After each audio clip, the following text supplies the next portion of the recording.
and it's a beautiful Wednesday morning. Today is September 22, 2021, and welcome to Coaching Team Talk. I am Coach Lyn Garcia from Life Coach Philippines, and this is Coaching for Emotional Safety. And this coaching conversation is for people who are experiencing unhealthy emotions at the workplace due to unsafe working environment. And they want to take back control of their lives. And my mission is, of course, inspired by my personal journey, which is to create a psychologically safe working environment. And thank you for joining me live today. And please leave your digital footprints by letting us know where you are coming from today. Ayan, comment lang po natin dito, no? And please do tag a friend and circulate this video to help us reach more individuals who might be in need of what I'll be sharing for this episode. And you may also give some shout outs to the people you want to greet and reach out with some inspiring message. And if you are watching this in a replay, please do comment hashtag replay tapos let us know din po saan po kayo located ngayon.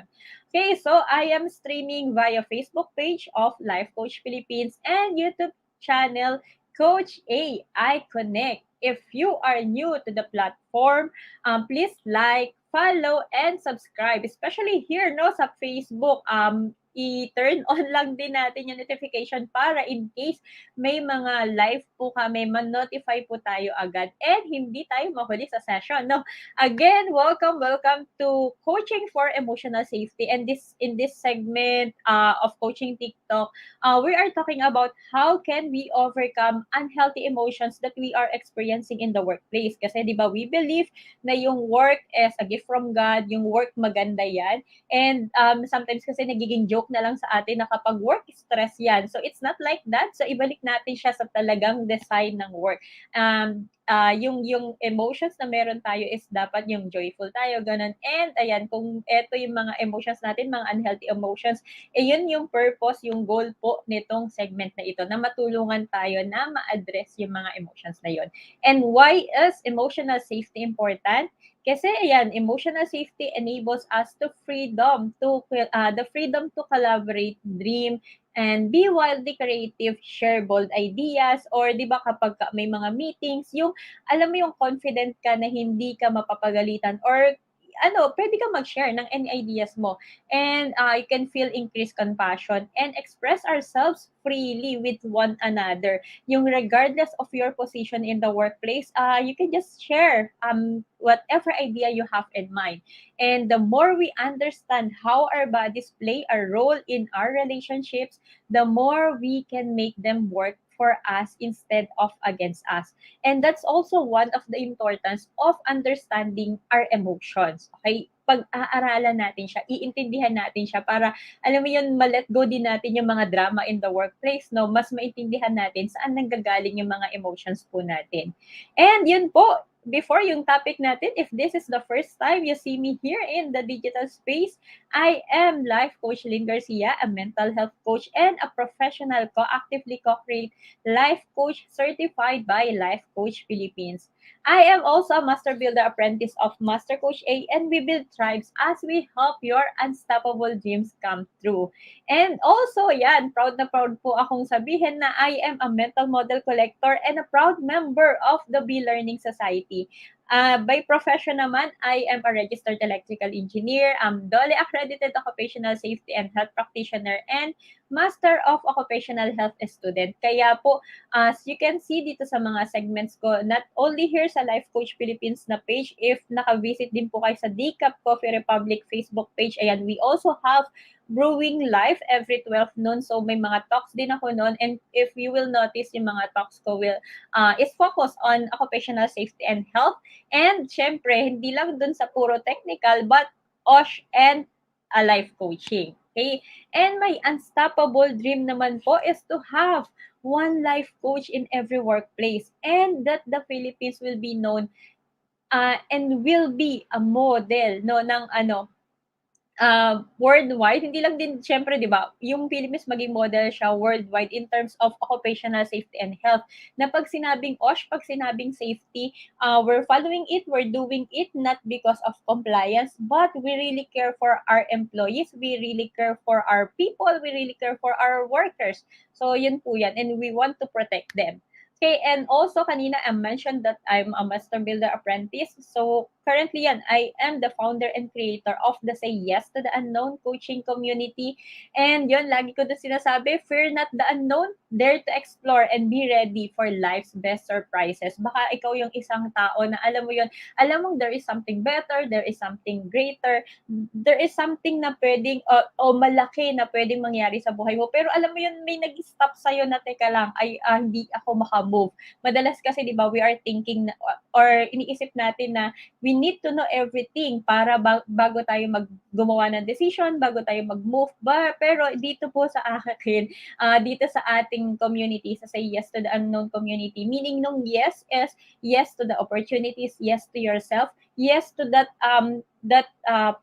ano yung something na you want to discover na hindi tayo maiwan dito. Yun nga, understanding na you don't need to have all informations in the world no before ka mag-move, before ka mag-make ng decision. Okay, so yun. And if you are connecting dun sa message ng community na yun, and if you are ready to take action, no, mag-say yes to the unknown tayo, na say yes to the opportunities, say yes to yourself, I encourage you to join me inside. So, later po, after watching nitong live na ito, visit nyo lang po sa search engine ni Facebook. Type nyo lang, say yes to the unknown. Tapos, answer all the membership questions para po ma-approve ko po yung membership request nyo. Okay, so before we proceed sa topic natin this morning, let me encourage you to be intentional as you listen to the talk and share your hashtag #PakMayBag moment. Yung hashtag #PakMayBag moment natin ay mga aha moments, insights, and pwedeng message or question na whatever you have learned or message na nag-resonate po sa inyo while you are listening sa talk natin or this episode. And ngayon po, I don't have any press mat para magkaroon po or makuha po natin or ma-share ko sa inyo po yung message natin. So kung may mga nakuha po kayo or ayan, yung mga naalala nyo po or nag-strike sa inyo or mga aha moment nyo, I encourage you to comment here in the comment section or get your pen and paper tapos isulat po natin siya.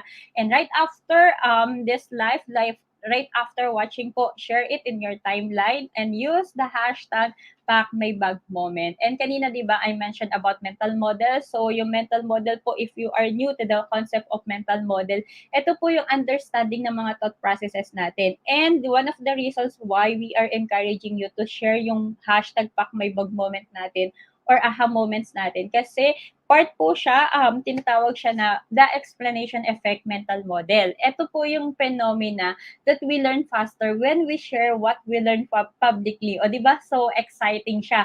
Natuto ka na, tapos mas matututo ka pa if you're going to share what you have learned. And aside from that, syempre, you can be a blessing to other people na ito natutunan mo siya dito kung hindi man sila naka-attend. Through your post, ayan, mas nalaman nila yon and nakatulong ka rin sa kanila. At sa'yo naman is mas mas natuto ka pa and mas mataas po yung retention pag ganon. Alright, so let's begin. And ayan po, if you just join us in our topic this morning, is about the 4-step process to control work anxiety. So, who among you here, familiar po tayo sa work anxiety? Na-experience na po ba natin yon? Or you know someone na nakaka-experience po ng work anxiety? But ano ba itong work anxiety? Kung present na po kayo nung first na ni-launch itong coaching team talk, actually ako po yung unang nag-talk, no? And I talk about the emotional timeline. So sa emotional timelines, ano po siya, pagka-anxiety po yung pinag-usapan natin, ibig sabihin, anxiety yung nafe-feel natin kapag naisip natin yung future. Hindi po siya about sa past natin. Kasi yung sa past, ang emotions po natin doon ay guilt. Kapag present naman ay fear. And then, syempre, kapag future, it's anxiety. So, eto, how familiar are we or how aware are we kapag dito sa emotion na ito at meron po ba tayong ganitong nararamdaman in the workplace? So if you find yourself getting stressed at work, know that it happens to everyone and it's completely normal. And stress part na po yan ng buhay natin, no? And but if you realize that stress is constant, overwhelming, and prevents you from living your life, it could be an anxiety disorder. And let me share this research or this article from verywellmind.com. So sabi niya, based on survey from the Anxiety Disorders Association of America, while only 9% of individuals are living with diagnosed anxiety disorder, 40% po nun experience ongoing stress or anxiety in their daily lives. And work anxiety refers to stress caused by work that leads to anxiety or the impact of an anxiety disorder at work. So, ito is kung kamusta po tayo sa workplace, ano po yung mga situation natin sa workplace, paano po siya nag-lead na nagkaroon po tayo ng work anxiety. So, either way, work anxiety can have negative effects and likewise, it must be addressed to prevent poor outcomes both for employees and organization. Again, kapag may mga ganito pong emotions, ganitong feeling, hindi lang po siya employees yung nagsasuffer sa atin, but of course, the organization kasi kapag hindi na productive or hindi na nakapag-perform na maayos yung mga employees natin, yun po yung possible na maging effect sa organization. And some of the signs ng work anxiety based po sa article ni verywellmind.com. Sabi doon, ilan lang po sa mga signs, though wala naman po talagang recorded o wala naman talagang natatawag na work anxiety disorder, pero some of the symptoms of this ay nako-connect dun sa anxiety po talaga. And yung iba po sa mga symptoms nito ay yung first is taking an unusual amount of time off work. Yung alam mo yung well, hindi naman siya talaga dapat magli-leave or hindi naman talaga dapat magbabakasyon or wala naman talagang sakit pero hindi na pumapasok yung employee natin or mas madalas po siyang wala sa office, mas matagal po siyang or mas madalas po siyang nag-o-off. And next is overreacting to situations on the job na ayan, parang kakabigay pa lang ng work, iba na yung nagiging reactions or most of the time, di ba, may mga reactions lagi. Okay, and then pwede rin na isa po sa mga symptoms, they are focusing too much on negative aspects of the job. And possible din na ito yung pagka-negative aspects, nakikita natin yung puro rants, puro ganun po yung sharing. And they are struggling to concentrate or complete task by the deadline. Yung lagi na lang kailangan ng extension kasi hindi na ma-meet yung deadline na ibigay. So, how about you? Do you know someone na may ganito mong experience or tayo po ba na-experience na rin po na-re-experience na rin po ba natin siya? Ako dati, I remember, ang dami ko mga ganong experiences and akala ko dati is more on ano lang siya, akala ko more on stress lang siya. Hindi ko pa alam or hindi pa ako familiar ng work anxiety before. So, nata-term ko siya ng stress lang siya. Tapos, akala ko dati, since, ayun nga, sabi natin, stress is normal. Pero, frequent na siya. Tapos, iba na din yung situation. So, sabi ko nun, ay, hindi na pala siya normal. Pero, at that moment kasi, alam mo yung focus ka sa task dahil sa dami ng trabaho, no? And then, ako kasi nun gusto ko na-deliver ko siya, natatapos ko siya para mawala siya dun sa listahan ko ng mga gagawin. Kasi di ba mahilig din po ako mag-planner, mahilig ako mag-journal, at mahilig po ako maglista ng mga things to do ko. So pagka sa work yan, alam mo yan, nakaka-stress pagka ang dami mo pang hindi nagawa nun. Kasi parang everyday, hindi pa natatapos yung isa mong gagawin, yung mga additional na. So yun, marami pong mga factors, marami pong mga possible na mag-contribute para magkaroon po tayo ng anxiety. And here, kaya ito po yung i-share ko sa inyo. I'm going to share yung 4-step process to control work anxiety. Kasi sabi nga natin, we need to protect our emotions. And syempre, yung work kasi is a blessing. And maganda po siya. And sana yung view natin, mabalik siya po sa ganun, no? So, if you are experiencing work anxiety or if you know someone na nakaka-experience po nito, I encourage you to share yung link po ng video na ito or share the message, encourage them or tag them, no, mention them dito po sa comment section natin. Hindi ko lang po nakikita ngayon yung sa comment section natin, but later po after this talk, I'm going to check po para maka-engage po sa inyo, no. So if you have questions, comments, ayan, or mga aha moments, i-post lang po natin dyan. And then, invite your friends na rin po. And kung sa tingin mo, yung friend mo ayaw niyang magpatag, may ganun po ba tayong mga friends? Ako dati kasi ayoko din. And syempre dati may mga friends din ako na ayaw nila magpatag kasi nakikita daw sa work, may mga ganun po tayong scenario. So kung ganun po, okay lang din. Just PM them yung link na ito. Ang importante po ay ma-share po natin yung message po natin, di ba? Para makatulong po tayo sa kanila. And ito pong first step na process na ito, you can use ito para matulungan ka to take control of your anxiety attacks. And there's absolutely nothing complicated about this process. However, don't let that fool you. Your emotions aren't complex and they only seem that way when you lose control or mismanage them. And gaining back control over your emotions is easy if you know what to do and how to apply yourself to consciously make the necessary changes.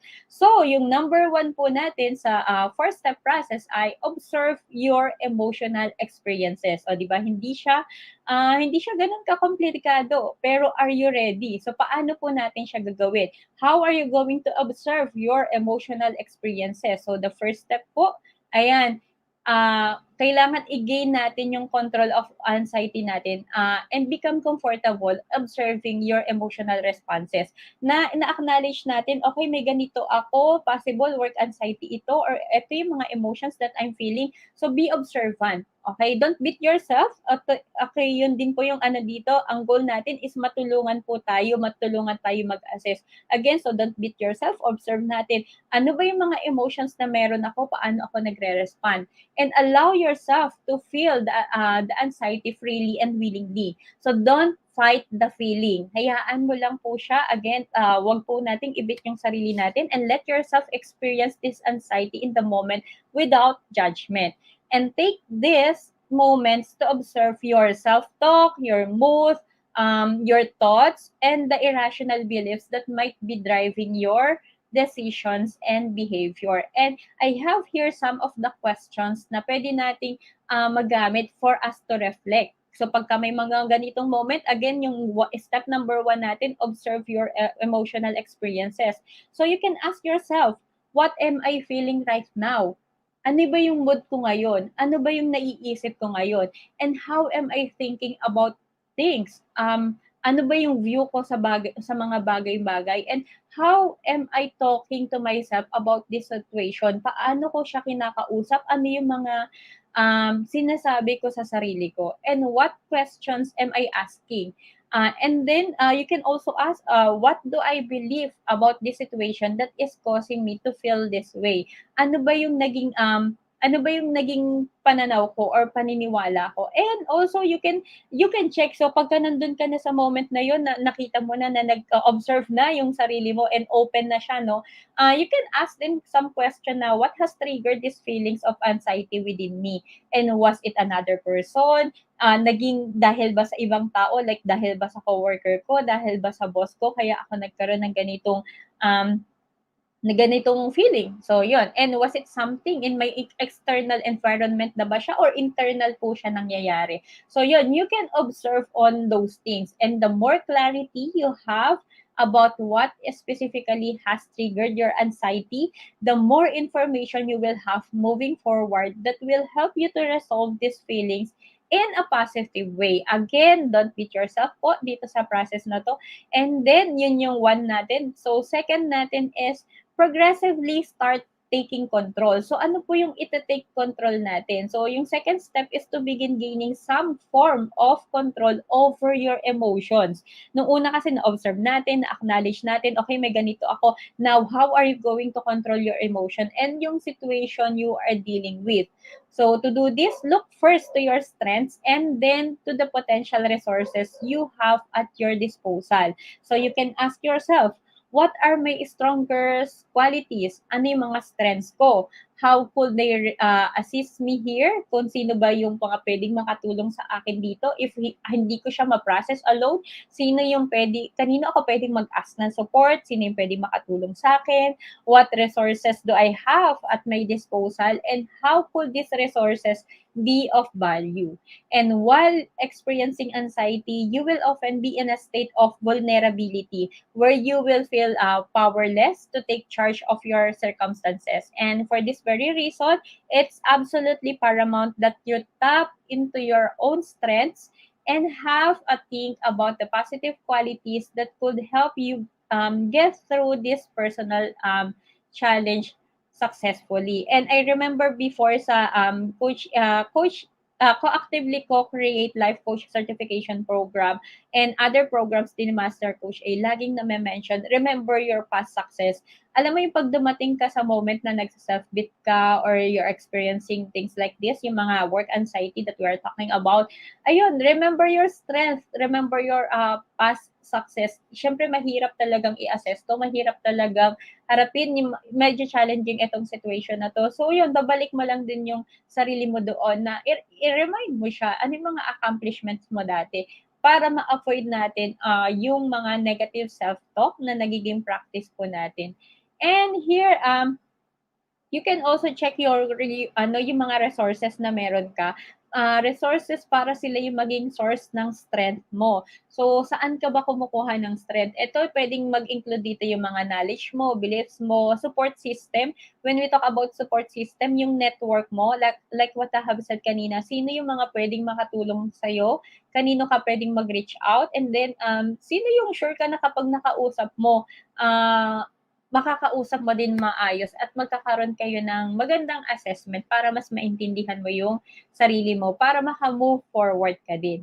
Okay, so yun po yung second. And then the third is tap into your resourcefulness. Anong resourcefulness po yung pinag-uusapan natin dito? So it's now time to take charge of your situation. Again, ngayon na po, ikaw po yung magte-take charge ng situation mo. Kanina, di ba, controlling your emotions, understanding your emotion, tapos how are you going to control yung emotion mo since it's your emotion. Now is take charge of your situation. Hindi po natin sinabi na control the situation kasi we cannot control the situation, but take charge. Whatever is happening ngayon, how are you going to take charge of your situation? So your objective here is to become more resourceful and find the strength within to take control of your anxiety. So paano siya? And to begin with, 'di ba? Take charge of your self-talk. Again, babalik na naman tayo dun sa self-talk.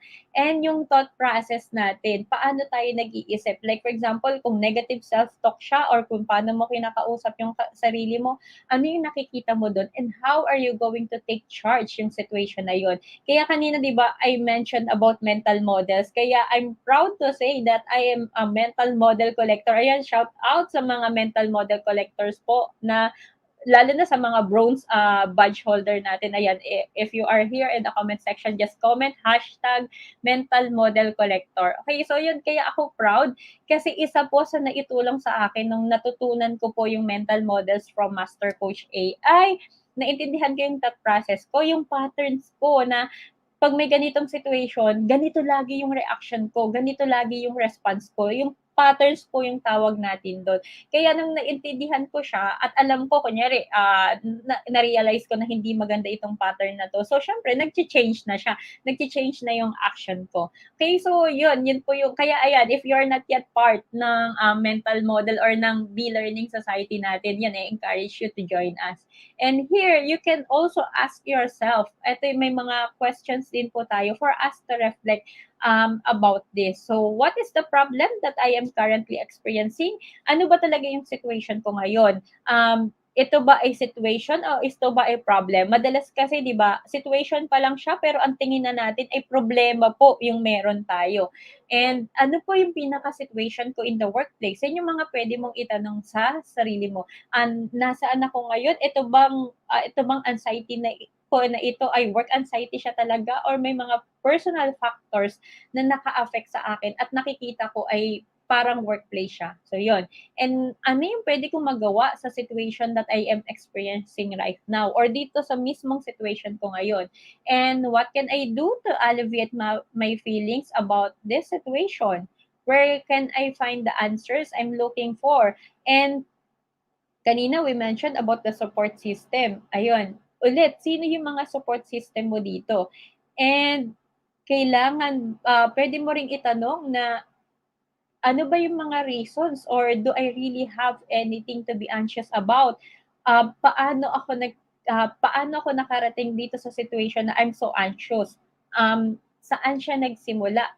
Ano yung pinaka nag-trigger din sa kanya? And what's another way to look at this situation? How can I look at this situation? Kung ito po yung na-experience ko sa workplace, is this the reality or ako lang yung nakakakita ng ganitong situation or ako lang po ang nakakaramdam ng ganitong situation. Okay, so will all this really matter in 10-year time? Yun din yung pwede mong matanong sa sarili mo na ito bang nangyayari ngayon, may effect pa rin ba siya sa akin 3 years, 5 years, 10 years from now? Kasi if not, then is there any point in feeling anxious about it in the moment? May matutulong po ba siya sa atin if you spend your time dito sa anxiety mo, dito sa mga worries mo, dito sa mga iniisip mo, makakatulong po ba siya sa atin for us to grow? Or mauubos lang niya yung oras natin kakaisip doon or being anxious on those things. And the moment you begin thinking about things in a different way, is the moment you will begin transforming how you feel about the situation. And maybe it's excitement you're feeling and not anxiety. Lalo na, di ba, pagka, for example, ang nangyari sa workplace is ikaw yung nagpe-present during meeting or ano po ba mga scenario natin or ikaw yung head ng event or parang ikaw yung pinaka-lead sa event or event organizer, no? So, madalas nasasabi natin anxiety yung feeling natin, pero is it really anxiety or baka naman excited lang talaga tayo? And if you're not feeling excited, and then maybe you should shift how you think about things to create the feeling of excitement. So, yun din po yung titignan natin. And when you're excited, you come from a state of empowerment. Pero pagka naman ang feeling natin ay anxiousness or anxious ka po, you come from a state of vulnerability. And one of these emotions will help you move forward kung excitement yan, empowerment yan, so of course, di ba, sure yan, move forward yan. Pero kung anxiety yan, pwede na ma-feel mo talaga that you are miserable or you are powerless. So, yun, you also have the power to choose anong thoughts yan, anong emotions yung nasa iyo ngayon. Kaya, think about it. Kapag ka nandun ka sa ganung situation, ano ba talaga yung nararamdaman ko ngayon? Is it anxiety or excitement? Hey, so yun po yung number 3 natin. And sa last step natin, step number 4, alleviate the impact of your anxiety. So the final step of this process is more of a long-term strategy you can use to help alleviate the impact of your anxiety attacks. And in order to strengthen yourself emotionally and mentally, it's important that you expose yourself to circumstances that trigger anxiety gradually over time in small doses. And yan, baka sabihin mo, Coach, bakit ganun? Alam mo na nga na may anxiety ako doon, bakit ko pa i-expose yung sarili ko? Okay? So, bakit ko pa i-expose sa trigger? I-trigger nga siya. So, ganito po siya. We can have this analogy na alam mo yung parang vaccine. Yung vaccine po ngayon, di ba? Ayan, pandemic pa rin tayo, no? Sino po dito yung mga the-vaccine na? Let us know in the comment section kung fully vaccinated na, first dose pa, second dose. Okay? So, yan, let us know po. Bakit ko nasabi na yun yung gamitin nating example? Di ba pag vaccination po, ang ginagawa po is naglalagay ng, ang tawag dito ng virus, nag-i-inject siya dun sa body natin. Not for us na ma-harm tayo, but for our body to produce antibodies. And para in case may totoo na yung, totoo naman pala. Totoo po yung nasa vaccine na virus. But what I'm saying is kapag may attack na agad na outside po is ready na yung katawan mo kasi may mga antibodies na siya. Ready na po yung body natin to attack yung virus na papasok. Ibig sabihin, malakas ka na. So, parang ito, yun po yung sinasabi natin na pagka nakita natin ano yung nagti-trigger ng anxiety natin, puwede po gradual po i-expose natin yung sarili natin do'n para mas alam mo yon mas ma-practice ka at mas masanay ka do'n sa situation na yon. When we say masanay is alam mo na paano siya haharapin, alam mo na paano i-de-deal yung situation na yon. Okay, so 'di ba yung parang nga po yung kaya yung vaccination yung ginawa kong example do'n, eh, na kapagka na-expose na siya do'n sa virus, um, may effect pa rin, di natin nasasabi na wala ng effect sa'yo, hindi ka na magkakasakit, possible pa rin na magkasakit ka pero hindi ka na gano'n severe yung magiging effect po sa atin. So yun, like gano'n po. Kaya yun yung sa step number 4 natin, alleviate the impact of your anxiety. And 'di ba parang ano din siya eh, kung yung another analogy that we can use here is like building a muscle. So for example, yung anxiety is like a muscle. The more na na-e-expose po tayo sa mga situations na nagti-trigger sa atin, mas na-o-overcome natin siya, mas natututunan natin, mas nagkakaroon tayo ng recognition na, eto yung truth ko, eto yung pwede kong gawin, eto yung reality, this is how I can overcome it. And then your anxiety muscle gets stronger and this helps you handle these moments much more effectively. Okay, so ganun po siya. And wag natin hayaan na pagka 'di ba kaya nga kanina yung number one na step natin is ano natin, i-observe natin yung mga emotional experiences. So kaya po 'to four-step process. So dun muna tayo mag-start hanggang sa makarating tayo dito na kaya na po natin. Again, 'pag hindi pa po kaya na i-expose at wala po tayong support system, parang ano po siya, don't do it alone. Help is always available po. And if, however, you are finding this entire process rather overwhelming, then begin fighting your anxiety by seeking professional help. Okay? Wag po tayo mag-self-diagnose or right after, di ba, narinig nyo po ito dito, narinig nyo po ito sa akin, biglang, ay, ito pala yung sabi ni Coach, ginawa mo lang siya mag-isa, pero along the process, while doing it, nakita mo na, teka lang, hindi pala kaya siya, kailangan pala may support. Ayan, we're telling you that help is available. Connect with us, connect with Life Coach Philippines. Ito po yung number, 0917-586-1661, and nag-handle po niyan is si Coach Rizel. You can connect with us 24/7, any time of the day, any day of the week. And yun po, basta ang note lang po natin, sige narinig natin ito, don't self-diagnose din. And ayan, let other people, let us help you po. Okay, just connect with us. And yun po yung sharing ko this morning. And in summary, yung four-step process to control yung work anxiety natin is first, observe your emotional experiences. Next is progressively start taking control. And then third, tap into your resourcefulness. And then yung last, yung number 4 po natin is alleviate the impact of your anxiety. And again, don't do it alone po. Help is always available. You can also check sa company mo, sa workplace mo, sino yung mga tao na pwede makatulong sa'yo. Or if you can open yung ganitong feeling mo to your boss, to your colleague, mas maganda po para aware din po sila kung ano po yung nangyayari sa atin. Minsan po kasi, nadja-judge tayo na nakikita nila na hindi tayo nakakapag-perform or tamad tayo, ganun. Pero hindi nakikita ng ibang tao or even yung mga boss din natin na meron po tayong ganitong pinagdadaanan. So, it's better to discuss, to share, and kung hindi pa kaya sa mismong boss, sa mismong workplace, i-share yan. Ayan, connect with us, pag-usapan po natin. Pag-usapan natin yung kung paano din ipaprocess po yung mga thoughts mo. Okay, so yun po yung talk ko this morning, and thank you for joining me today. Yung next part ko dito is, I just want to invite you, kanina I mentioned about mental models, I mentioned about B-learning, no? If you are not yet a smart holder of the B-Learning e-card and you're still missing all the perks that we enjoy, so today is the best time to take action. Just connect with Coach Rizal through 0917-586-1661. So before po, every third Saturday of the month, meron kaming mental model masterclass. But for next month, for October, every fourth Saturday na po yun. So if you're part of the Be Learning Society, may mga perks po tayo dyan. First is the 5% discount ng sa food and beverage order nyo po sa Decaf Coffee Republic. Next is yung na-mention ko na Mental Model Masterclass. So yun. And then, next is the benefit from the 90 minutes coaching session with senior life coaches from Life Coach Philippines. So yun, di ba?